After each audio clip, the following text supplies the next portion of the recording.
Ар бир кыргыз жана кыргызстандык кыргыз тилде сүйлөсүн. Таандык мүчөнүн жекелик санда берилиши. Жактар 3 жакка бөлүнөт. Биринчи жак, экинчи жак, экинчи жактын сылык формасы үчүнчү жак. Мисалы, биринчи жак мен. Таандык мүчө ым. Шаарым. Экинчи жак сен. Таандык мүчөсү ың. Мисалы, шаарың.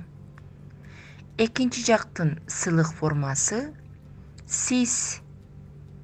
Таандык мүчөсү ыңыз. Мисалы, шаарыңыз.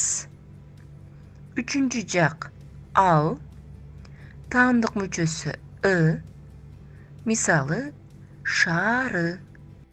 Гармонизм законуна ылайык, ички үндүүлөр менен келген сөздөрдө таандык мүчөлөр да өзгөрүп, ичкерүүгө учурайт. Мисалы, китеп. Биринчи жак китебим, экинчи жак китебиң, экинчи жактын сылык формасы китебиңиз, үчүнчү жак китеби. Ал эми жоон үндүүлөр менен келген сөздөрдө да таандык мүчөлөр жоон болуп өзгөрөт. Мисалы, топ. Биринчи жак тобум, экинчи жак тобуң, экинчи жактын сылык формасы тобуңуз, үчүнчү жак тобу. Таандык мүчөнүн көптүк санда берилиши. Биринчи жак биз, экинчи жак силер, экинчи жактын сылык формасы сиздер, үчүнчү жак алар. Биринчи жак ыбыз. Мисалы, шаарыбыз. Экинчи жак ыңар. Мисалы, шаарыңар. Экинчи жактын сылык формасы ыңыздар. Мисалы, шаарыңыздар. Үчүнчү жак ы. Мисалы, шаары. Таандык мүчөлөр көптүк түрүндө да сингармонизм законуна баш ийет.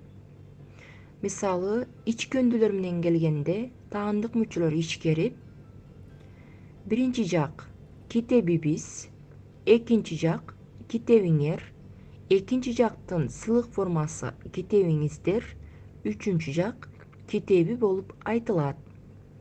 Ал эми жоон үндүүлөр менен келген сөздөрдө да таандык мүчөлөр жоон болуп айтылат. Мисалы, биринчи жак тобубуз, экинчи жак тобуңар, экинчи жактын сылык формасы тобуңуздар, үчүнчү жак тобу. Таандык мүчөнүн көптүк санда берилиши. Биринчи жак биз, экинчи жак силер, экинчи жактын сылык формасы сиздер, үчүнчү жак алар. Биринчи жак ыбыз. Мисалы, шаарыбыз. Экинчи жак ыңар. Мисалы, шаарыңар. Экинчи жактын сылык формасы ыңыздар. Мисалы, шаарыңыздар. Үчүнчү жак ы. Мисалы, шаары.